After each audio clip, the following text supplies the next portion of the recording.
And what I wrote down here when you were talking about the resilience that your daughter was so grateful for that you showed after your husband passed. And I wrote resilience, finding the strength within, because Hmm. that's really what it is. When you're talking about resilience on any level, whether it's in sports, because I work with athletes, so I always throw sports in, whether you're working with sports or, having a death in the family or losing a job or, going through a divorce, all of that resilience is finding that strength that we all have within us.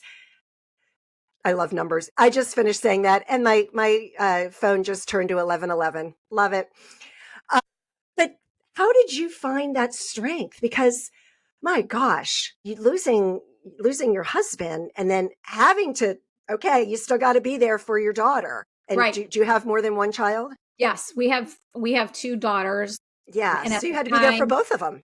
yeah, yeah, I did, and they were having some medical conditions going on. So it was like managing that. 3 weeks before my husband passed, my stepfather passed, and my mom needed assistance at times. She's pretty independent, but she struggles with an eye condition that has caused blindness in the one eye. So there are times that she needed, me to drive her to her longer distance eye appointments or things like that. And at first, I think I just was like, this is what you have to do. Like, you just have to do this because this is what we do, like you can't sit in bed. But then I really started to also recognize that like my self-care was important. So I got myself back into, my own exercise classes. And I also learned that, recognizing my own feelings. And so like the grief still existed, but I think that resilience piece allowed me to, where I found that strength was one, recognizing my own emotions and, recognizing that